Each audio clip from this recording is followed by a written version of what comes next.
مرنے کے بعد بھی اولاد سے رشتہ ٹوٹتا نہیں ماں باپ کا۔ جس طرح زندگی میں والدین کے حقوق ہیں اولاد کے ذمے، مرنے کے بعد بھی والدین کے حقوق اولاد کے ذمے واجب الادا ہوتے ہیں۔ مختلف احادیث میں ان کا ذکر موجود ہے۔ پہلا حق الصلاۃ علیہما، ان پر جنازہ پڑھنا ہے۔ تجہیز و تکفین تدفین اس کے زمرے میں آتی ہے۔ وہ اولاد خوش نصیب ہے جو اپنے ماں باپ کا یہ حق ادا کر پاتی ہے، ورنہ ایسے بد نصیب لوگ بھی ہیں جنہیں جنازہ آتا نہیں ہوتا اور ساری زندگی لوگوں کے جنازوں میں جا کے رسم ادا کر کے آ جاتے ہیں، اور جب اپنے ماں باپ انتقال کر گئے تو یہ دھوکہ پھر ان کے ساتھ بھی انہیں کرنا ہوتا ہے۔ تو وہ کیا سوچ رہے ہوں گے کہ یہ ماں باپ کے مرنے کے بعد ان کا پہلا حق تھا جو ہم نے ادا نہیں کیا۔ دوسرا حق استغفار لہما، ان کے لیے بخشش کی دعا کرنا، مغفرت کی دعائیں کرنا، اے اللہ ان کی مغفرت فرما۔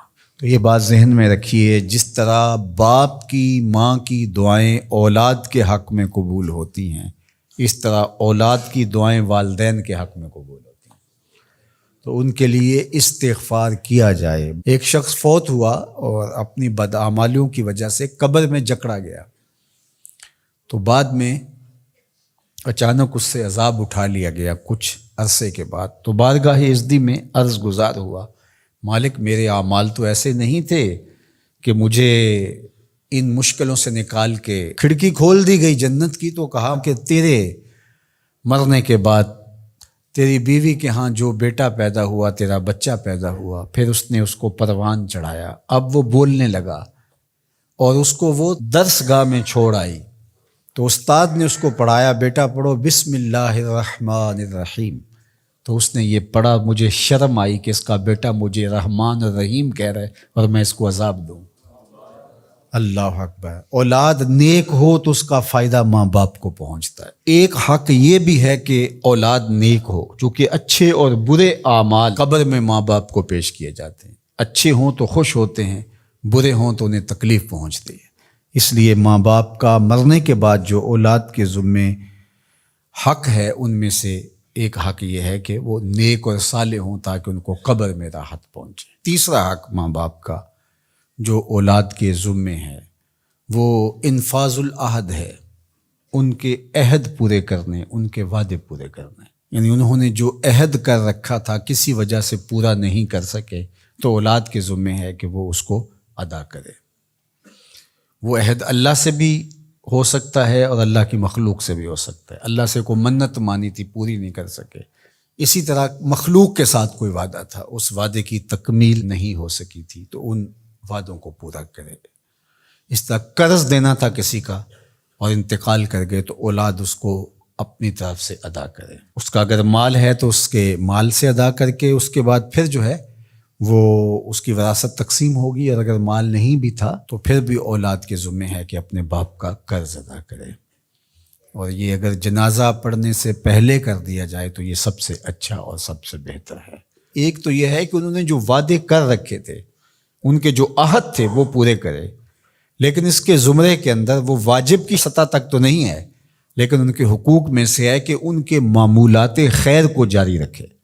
یعنی جو وہ اچھے کام کرتے تھے، غریبوں کی مدد کرتے تھے، لوگوں کو کھانا کھلاتے تھے، اپنے علاقے کی مساجد کی ذمہ داریاں لیے ہوئے تھے، مدارس کی ذمہ داریاں لیے ہوئے تھے، غرباء کے علاج معالجے کی ذمہ داریاں لیے ہوئے تھے، اس طرح اور رفاعی ذمہ داریاں اپنے ذمہ انہوں نے لے رکھی تھی، تو ان کے انتقال کے بعد اگر صلاحیت اور حالت مالی ایسی ہو تو اولاد کو اس تسلسل کو ٹوٹنے نہیں دینا چاہیے، کہ یہ نہیں ہے کہ اب والد صاحب چلے گئے، ماں چلی گئی، تو غریب رشتہ دار جو پردے سے ان کی مدد ہوتی تھی اور ان کے گھر کا چولہا جلتا تھا، تو ماں کے جانے کے بعد اب اولاد کہے کہ یہ آپ کا اور اس کا تعلق تھا، وہ چلی گئی تو کام ختم نہیں۔ اس معمول کو جاری رکھیں، قبر میں ماں کی روح خوش ہوگی، روح بھی خوش ہوگی، اور اس کا اجر آپ کو بھی ملے گا، اور برابر اتنا ہی اجر آپ کے ماں باپ کو بھی قبر میں ملے گا، اس لیے کہ اس کار خیر کو شروع انہوں نے کر رکھا تھا۔ تو جو معمولات خیر ہیں ماں باپ کے، ان کو جاری رکھا جائے۔ چوتھا حق ماں باپ کا مرنے کے بعد جو اولاد کے ذمے عائد ہوتا ہے وہ ہے بر الاصدقاء، حسن سلوک کرنا باپ کے دوستوں کے ساتھ اور ماں کی سہیلیوں کے ساتھ.